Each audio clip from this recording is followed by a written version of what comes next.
first, police investigators, led by a female sergeant, appear to have found more evidence to back up the young woman's story. DBS's Jason Hollingshead begins our news coverage. Police investigators combing the scene of the alleged gang rape for clues today came across what appears to be more evidence supporting her claim. The 20-year-old resident of the Mon, who accompanied the officers on their mission, reported being handed over by a police officer in whose custody she was to 3 men in a vehicle who took her to this secluded area, handcuffed her to a tree, and beat and raped her. Beneath the tree where the woman says she was handcuffed, the police recovered pieces of costume jewelry the woman says she was wearing at the time, and similar to the bead bracelet she was wearing today. They found the beads. I had a bead bracelet around my wrist. They found the beads. Right now they're looking for the elastic that was holding the beads together. And that's about it. But earlier on I showed them exactly where I was switched with the vehicle, where I went to, exactly where the vehicle, where I switched vehicles, and they measured how much, like how long, and they measured around here also. Investigators have already confirmed that the young woman's claim that she was taken to the custody suite at police headquarters, where records show she was admitted as a prisoner.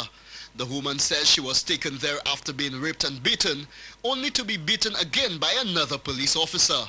As far as she is concerned, the men responsible are accustomed to such criminal behavior. I don't think it's the first time. I don't.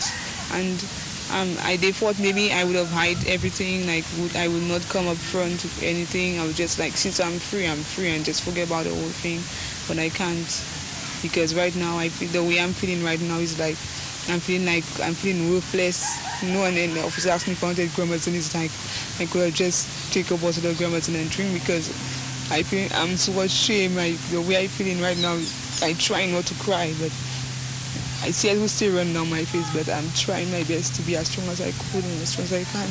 The young woman, who says her ordeal began Sunday morning when a police officer from the Marshall police station responded to a report of an altercation between her and the father of her children, insists that her report is true. "I'm not crazy," she says, and asks why would she invent such a story. In addition, she is in favor of an independent inquiry into her story rather than a police investigation. If that can happen also, I would like for it to happen, because I really and truly I want them to see exactly what happened. I want them to know exactly what happened. I want justice to take place, and I want these officers to pay for what they did to me. The 20-year-old says as a result of her ordeal, she's in a mess and has been unable till now to hold her baby or do anything for him. For the DBS News World, Jason Hollingshead reporting. And the 2 female attorneys at law and a leading local women's advocate on the island have been expressing their horror and disgust over reports that the gang rape of a 22-year-old female was facilitated by the police. Here is DBS's Pete Ninval with more. Attorney-at-Law Shirley Lewis, speaking in her personal capacity and as a mother and grandmother, has suggested that there be an independent investigation into the reports. As far as she is concerned, a lawyer or a retired judge could head the independent inquiry. It is a very heinous offense. We don't know if it is true. We don't know that yet. But we regard it as a very, very serious offense. I think today, every woman in St. Lucia should be speaking of this incident and formulating in their minds what they feel and what should happen, what should be the next step, if this incident turns out to be true. Mrs. Lewis says the young woman's story of physical and sexual abuse brought tears to the eyes of many St. Lucian women.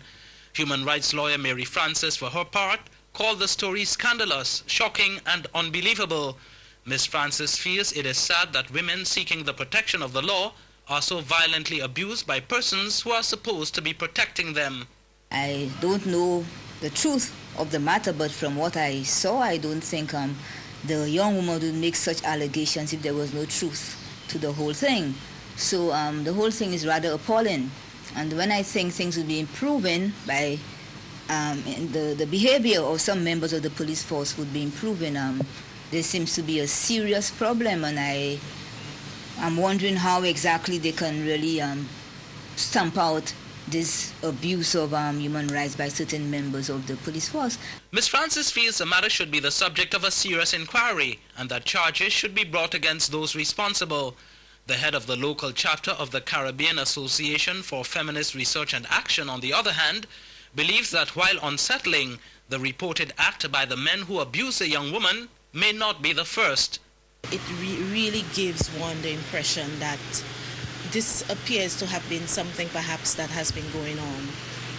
If you listen to the whole story, the way it unfolded and the amount of people who were involved and the various roles that they played, it really smacks of something that has not happened for the first time. And I think that's one of the even more disturbing things about it.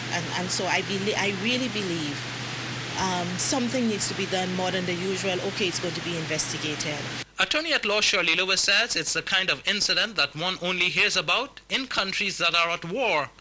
We are not at war in St. Lucia with anybody, so we go to the police for protection and we want to feel safe in their custody.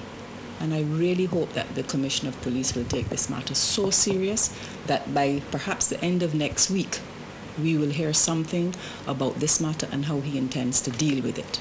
Mrs. Lewis feels it is important that women feel safe in calling on the police to protect them in their time of need. For the DBS News World, Pete Ninval reporting.